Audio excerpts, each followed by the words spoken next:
La più cordiale buonasera, ben ritrovati con il TG di Prealpina.it. Apriamo questa sera con la viabilità, la rivoluzione viabilistica di Varese. Infatti l'opera che cambierà radicalmente l'entrata in città subirà delle modifiche, lavori in corso da tempo, ma intanto il progetto cambia in corsa. Le modifiche non dovrebbero compromettere la tempistica per la chiusura dell'opera che dovrebbe avvenire entro fine anno. Ci racconta tutto Barbara Zanetti.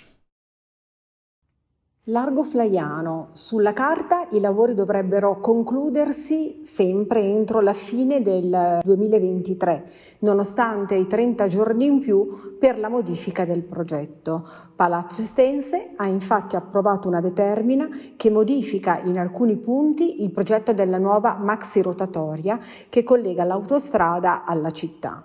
Una modifica resa necessaria, come si legge nel documento, perché sono state rinvenute delle situazioni di criticità per le quali si ritiene opportuno apportare delle modifiche migliorative.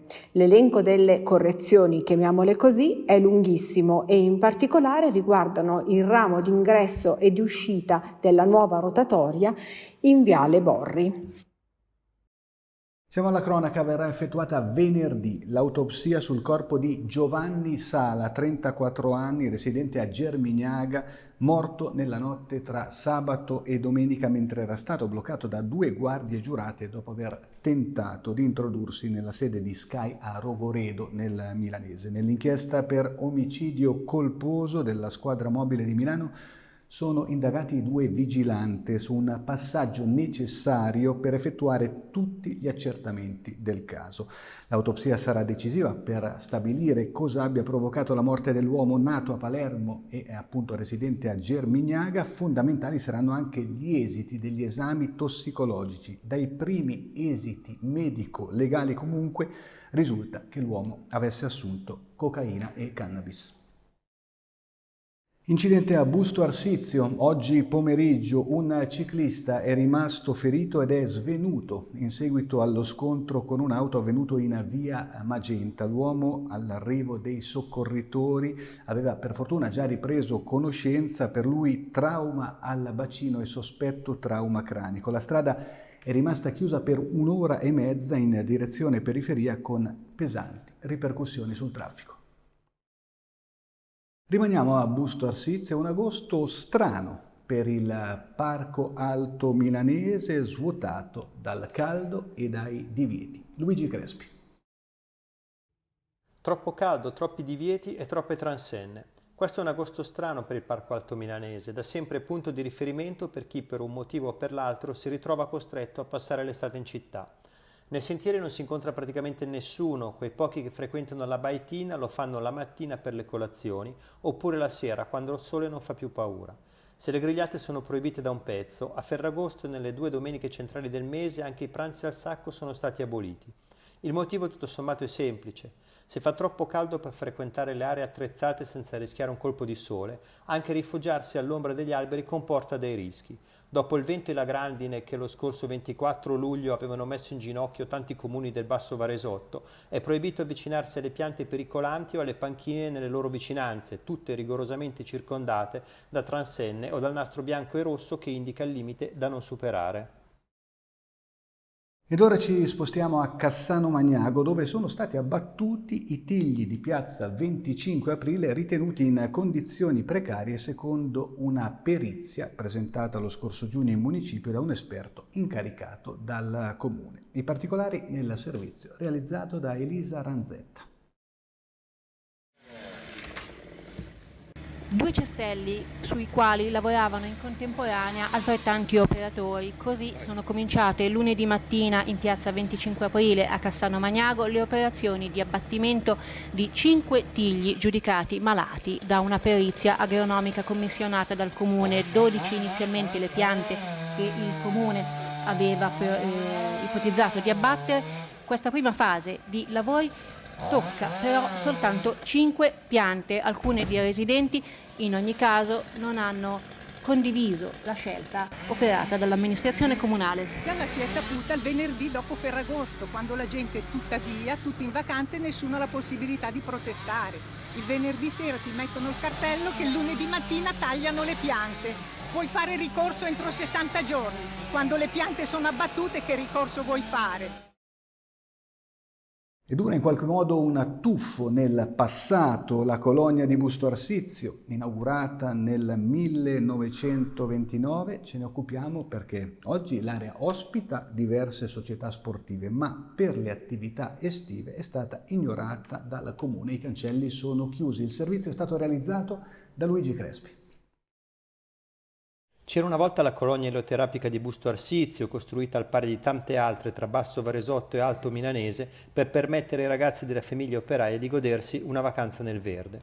L'edificio, inaugurato nel 1929 in via Ferrini su progetto dell'architetto del comune Franco Poggi, era un piccolo capolavoro.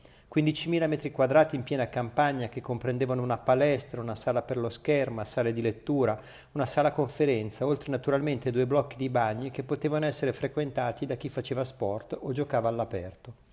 Nella Busto degli anni 20 era tutto quello che ci si poteva sognare. Le vacanze le facevano solo i signori, tutti gli altri potevano contare su una struttura che era comunque invidiabile. E oggi? In quest'estate 2023 a Busto si terranno tantissimi appuntamenti, ma non uno solo sarà all'ex colonia. I cancelli del complesso di via Ferrini restano chiusi. Una notizia di cronaca da Verbania: è scivolata lungo la rampa di alaggio del lungolago arrivando fino all'acqua. L'auto recuperata questa mattina in via Trubetskoi a Suna dai vigili del fuoco verbanesi. A dare l'allarme la squadra nautica della questura di Verbania, che ha visto il mezzo inabissarsi. A bordo, per fortuna, non c'era nessuna persona. Il veicolo ha perso liquidi e idrocarburi che hanno ben presto formato una macchia di 15 metri di diametro sulla superficie del lago, subito circoscritta dai vigili del fuoco. L'autogru ha poi riportato a riva la macchina. Ancora da chiarire la dinamica dell'accaduto. Il proprietario sarebbe un musicista dello Stresa Festival che l'aveva parcheggiata regolarmente.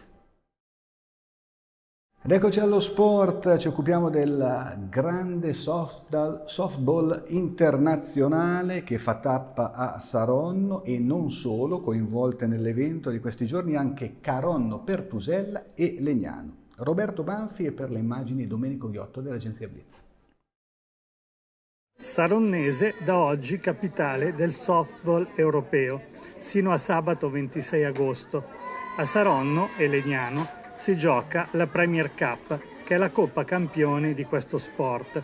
A Caronno Pertusella la Coppa delle Coppe, con le squadre locali in corsa per vincere, anche se l'inizio dell'Inox Team Saronno, nella gara di debutto lunedì mattina, è stato complicato, con l'inattesa sconfitta con le tedesche Bonn Capitals, che d'altronde non hanno rubato niente imponendosi 2-1. Per le saronnesi del presidente Massimo Rotondo non mancheranno le occasioni di riscatto. Principali rivali nella corsa per il titolo sono le campionesse in carica dell'Olympia Haarlem olandesi e lo Jodz Praga della Repubblica Ceca. A Caronno Pertusella la formazione locale ha iniziato col botto contro le francesi del Grenoble, addirittura 16-0. Per Saronno e Caronno un'intensa settimana nel segno del softball, che si è aperta già domenica con la sfilata delle squadre nel centro storico saronnese. Infine il calcio. La Propatria è stata frenata dal caldo nell'amichevole di ieri con l'Albino Leffe. Cose positive, cose da migliorare. Vediamo il servizio con immagini di Domenico Ghiotto. 0-0 ieri allo Speroni per la Propatria contro l'Albino Leffe. Calcio d'agosto, ma soprattutto caldo d'agosto allo Speroni. La Propatria non si è esaltata, ma ha dimostrato di saper soffrire, in questo caso principalmente le temperature roventi, senza andare in apnea nelle difficoltà. Segno quindi di una condizione fisica discreta. Non è mancata la consueta ottima pressione sul portatore di palla avversario e l'efficacia sull'arrivo sulle seconde palle. La porta poi è rimasta inviolata e il dato è sempre rilevante. Il rovescio della medaglia è lo 0 alla casella dei gol segnati, non tanto per una prestazione negativa degli attaccanti, quanto perché è mancato il cinismo intravisto contro il Renate, e così i tigrotti in generale hanno tirato poco in porta anche quando lo spiraglio ci sarebbe stato.